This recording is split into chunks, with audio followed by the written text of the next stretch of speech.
Hello and welcome to the Managing Madrid Podcast on a Tuesday, the day after Jude Bellingham picks up his inevitable Golden Boy Award, sweeping away the competition. Much deserved. Congratulations, Jude Bellingham. Many more individual and collective trophies to come. Hopefully, joining me on this Tuesday is Lucas Navarrete. Lucas, how you doing? Hey, Kiyan, I'm doing fine. Happy to be here as always. Awesome.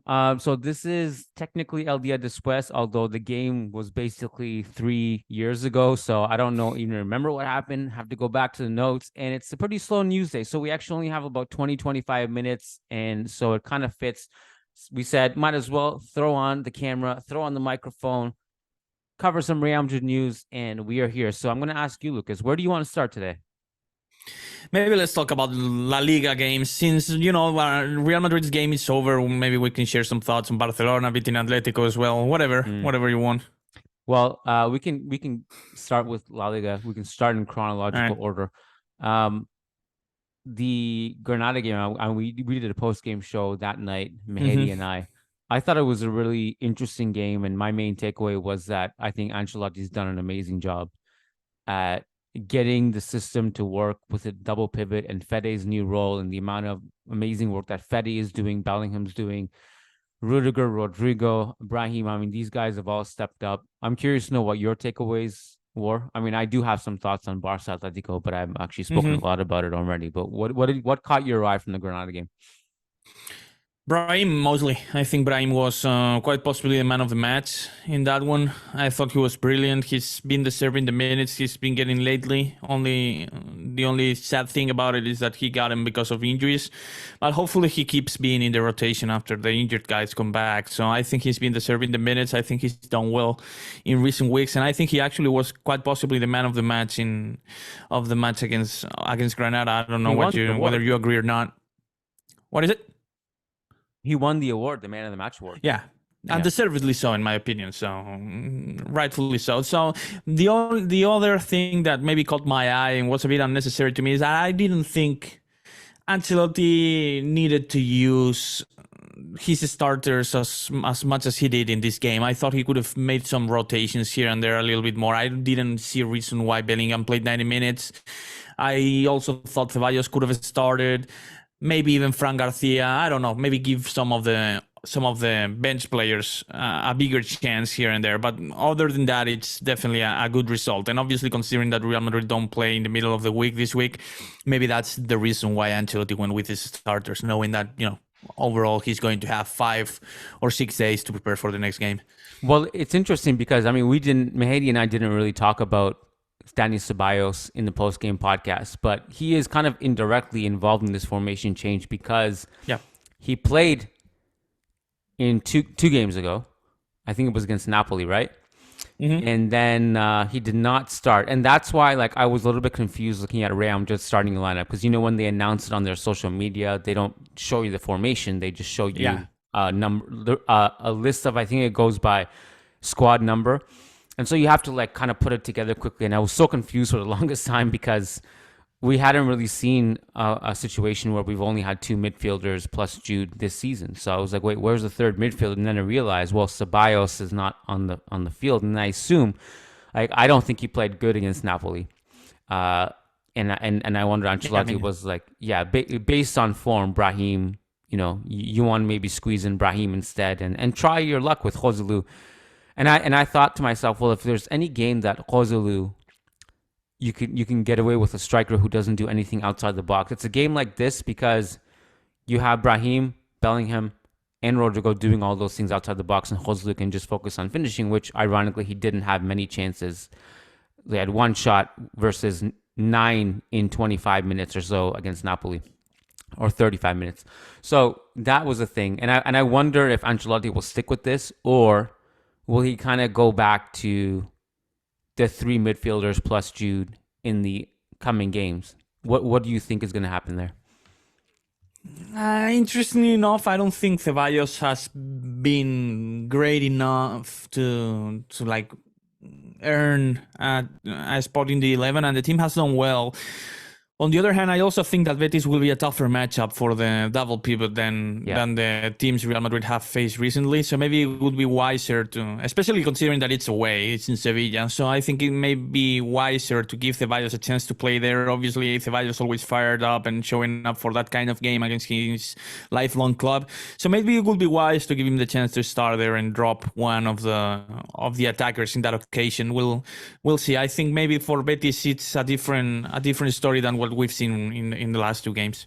Yeah, I think that's the caveat in all this is that, we're playing so well with all these injuries and Ancelotti's done such an amazing job. Our opponents haven't been that great. Although Napoli obviously is probably the biggest test we face and we passed that with flying colors. Granada just... I think their XG was basically 0. It was like 0.01. Yeah, they're terrible. You just went for the jugular. I was trying to be polite. So Betis is a different beast, especially Betis at the Benito Villamarin. So we'll see how that goes. We'll see what Ancelotti does. I did want to talk to you about Carvajal's injury. Mm-hmm. Again, knock on wood that it's during this part of the schedule. However, I mean, he's going to miss possibly until mid-January, right? Yeah. The first game in January, I think he'll be back by the Spanish Super Cup. I think he could be back for the game against Alaves as well, which is the last one before the Christmas break. But I think Real Madrid will ultimately play safe and decide to keep him out of that one. All things considered, I think the next match against Betis will be Real Madrid's toughest game until the break. It's true that they also face Villarreal, but it's at home on December 17th.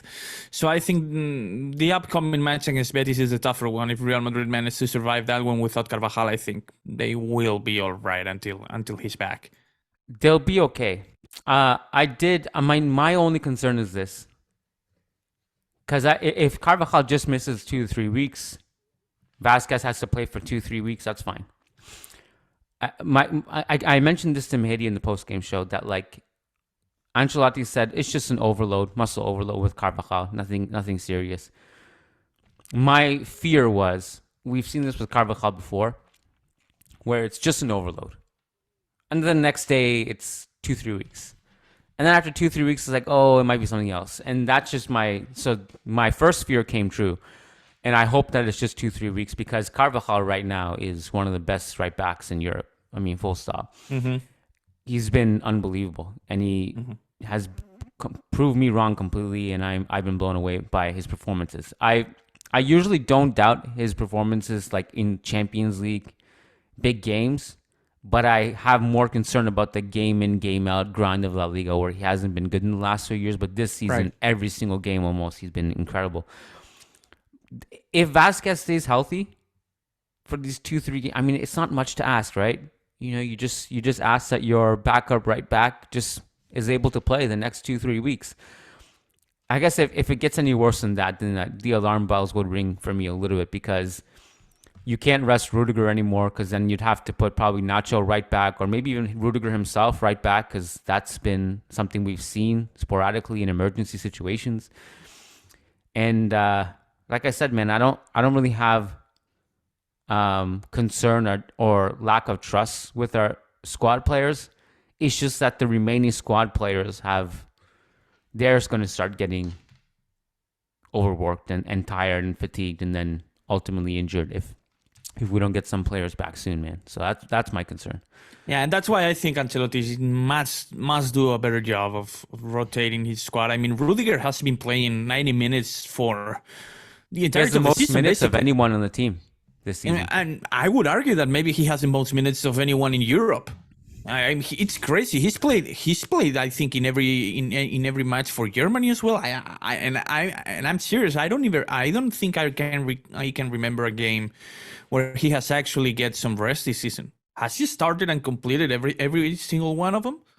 I would say so. I don't remember. I don't recall him getting any kind of rest in at all this season, which is crazy to me. So, considering a player as crucial as he is, I think Ancelotti could have done a better job rotating his squad in again very manageable games like the one against Granada. You can definitely assume Real Madrid would have gotten the win without Carvajal, maybe without Rudiger, maybe even with Fran Garcia on the left. I think it would have been quite manageable anyway.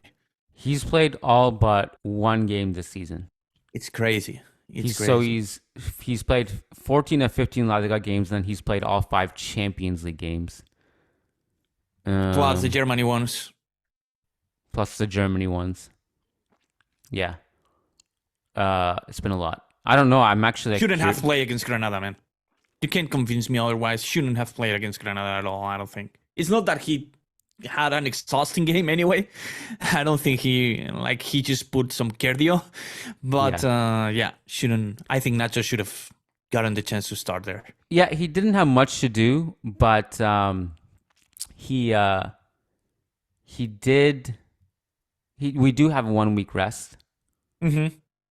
I'm just curious to see where he ranks in the minutes, but I think he's got to be. I think he's at like 1,100 minutes, and the most anyone's played in Europe, it's like at the 1,300 mark. So he's not far off anyway from being the most played player in Europe. Again, this is excluding international break. Once you factor that out, I'm not entirely sure. So yeah, he's played a lot, and so the concern is like, will these guys be pounded into the ground with fatigue? And of course, we had that stretch where he could have rested possibly, but then Nacho got that suspension, remember? Right, yeah. And that hurt us a little bit, so yeah. I'm curious to know what you wanted to say about Barca Atletico. Because to me, it was just a case of Atletico being terrified because it's Barca and Diego Simeone has never beaten Barca away from home.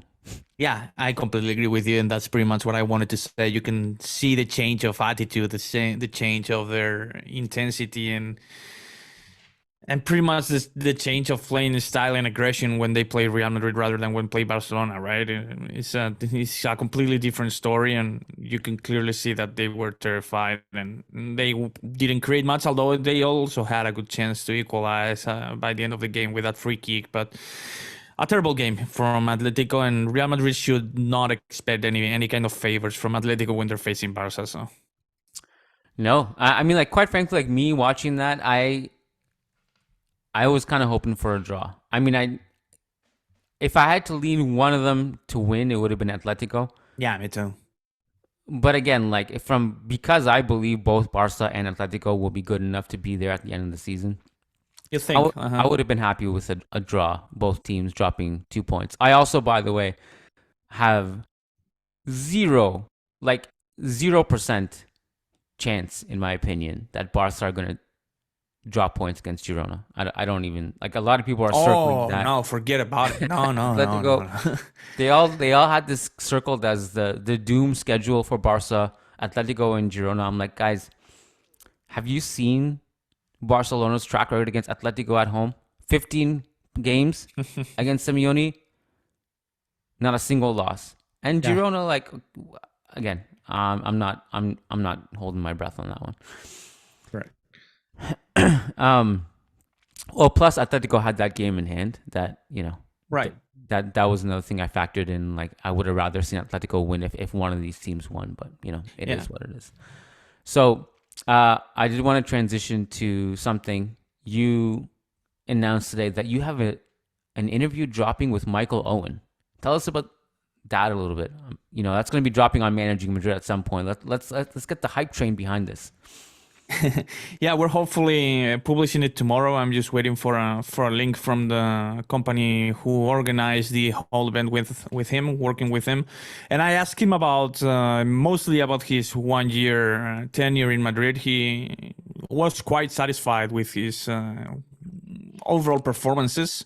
in Madrid. He shared some thoughts about how his transfer back to England went down, his relationship with Florentino back in the day, what maybe prevented him from actually like establishing himself a little bit more in Madrid and all that. And then I obviously transitioned to Bellingham, quite possibly succeeding him in being the next Englishman winning the Balon d'Or, hopefully in the future, since he's the last one. And he kind of shared some interesting thoughts about Bellingham's scoring ability and what's actually helping him in that regard, of putting together that kind of production. He's also praising Ancelotti, same as Bellingham has done in recent interviews, for that kind of raise in Bellingham's scoring production. So yeah, it was interesting. And he also had kind of defended the English players from that bad reputation they sometimes have in when it comes to signing for Real Madrid or La Liga more specifically. So he kind of had some interesting thoughts about that as well. Hopefully the listeners and the readers like it. He's right, by the way. Like I think that's one of the biggest misconceptions, myths in this, like the fact that English players can't succeed at Real Madrid. It's a complete myth. Like you can go back the list. Bale, home run, man. Bale was a home run. McManaman was amazing for us and fought to stay at the club despite being pushed out, gradually by Figo, Zidane, Beckham. Beckham, the Galactico mess wasn't his fault. Worked hard every game, was there on every training session, working his ass off, and eventually helped us win a league title. Who else? Laurie Cunningham, one of the best wingers in the world, just had injuries.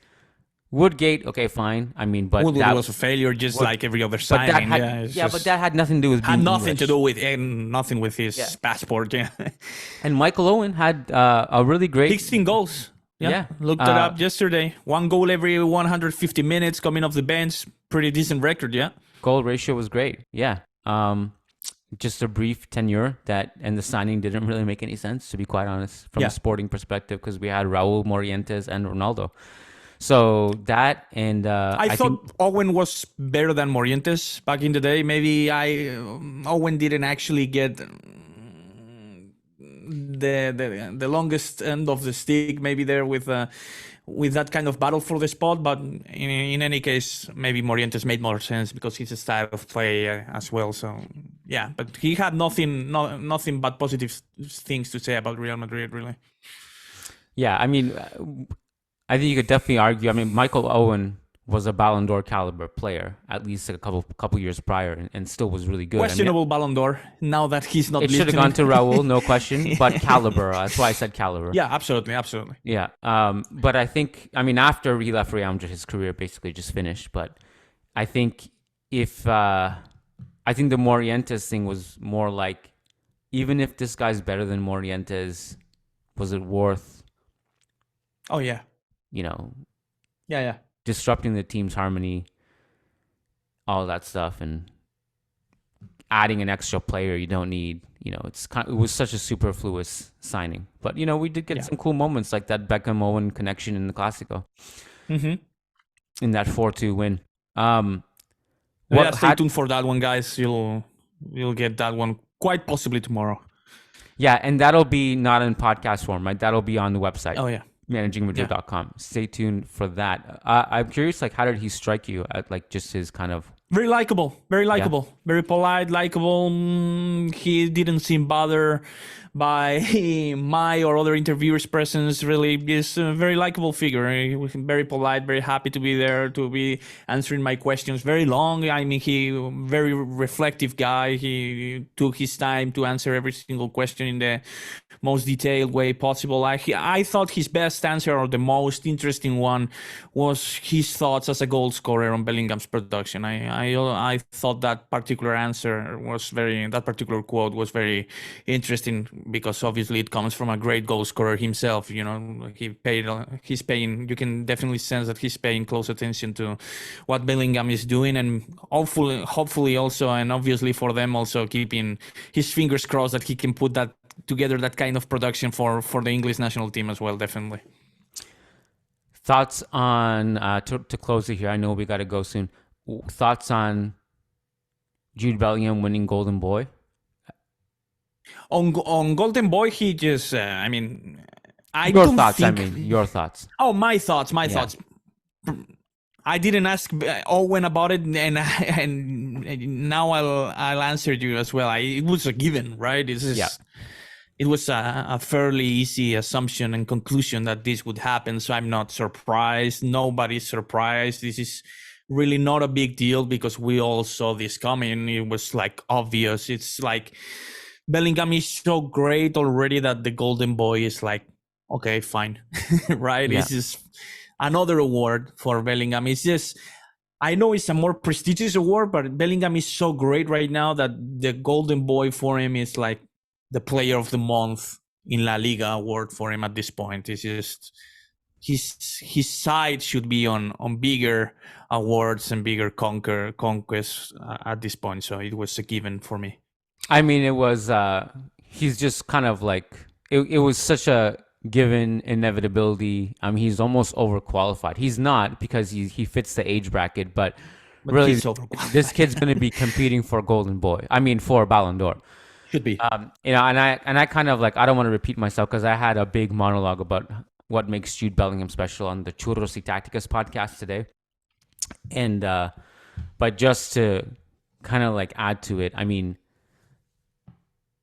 he's one of the most likable superstars I can remember in a long time. He's extremely multifaceted, versatile, does way more than just be the league's Pichichi. I mean, he elevates all of his teammates. He's dominating defensive metrics right now.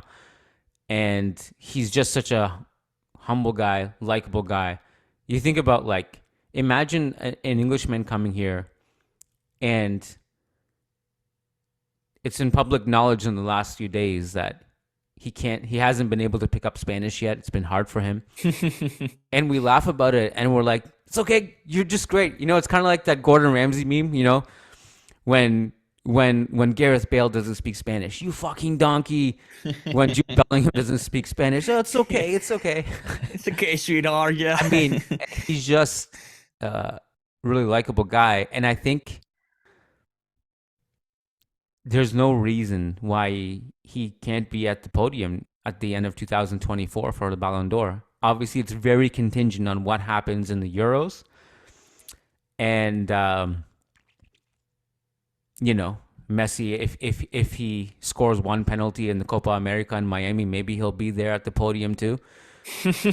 But I look at this England team, like, for the first time in like years, I'm like, they're good. I feel like the hype is worth it, and it's because of him. Like, obviously, Harry Kane is amazing too, and they have other good players. Like Saka's awesome. You know, they got some good, but like in terms of the guy, the leader, I would trust that actually can make England win the Euros. It could be him, and if they win the Euros, exactly. If they win the Euros and Madrid manage to win La Liga, it's on. It will not be a given, but it's on. Yeah. Especially given that Haaland is not in the Euros at all. I mean, he's not going to be participating. Exactly. So then, and you know, obviously Mbappe is going to have a huge chance to win that. Mm-hmm. You know, if I had to predict, and anything can happen from now until then, I think you're looking at possibly, you know, Mbappe, Bellingham kind of fighting it out by the end of the year. Could be. That's my early prediction for something very, very far away, and a lot can happen between now and then. But I mean, so far so good. Bellingham's Owen awesome. Owen also mentioned the interesting point you made about him being not only a great player but a great person. So I think he comes off as a great person just for everyone, not only for Real Madrid fans, really. Yeah. Awesome. Short and sweet today. So just to let listeners know, tomorrow is Wednesday, which means live call on Zoom. What time is that scheduled for? I think it's 12:45 p.m. Eastern. Oh, no, 11:45 a.m. Eastern. So join us on Zoom. You have to be a member to access it. So go to patreon.com/Managing Madrid. Alternatively, you can go on the memberships tab on the YouTube channel. The link is also there. Click on it. Join us tomorrow. Ask us questions. Turn on your camera. Turn on your mic. And then, Lucas, are we doing mailbag on Thursday or Friday? I forget. Thursday 7, remember? Thursday mailbag. So go to Discord and submit your questions for Lucas and I, and we will answer them on the Thursday mailbag. Awesome. Lucas, thank you, man. Good chatting. Thank you, Kiyan. Yes, sir. Have a good one.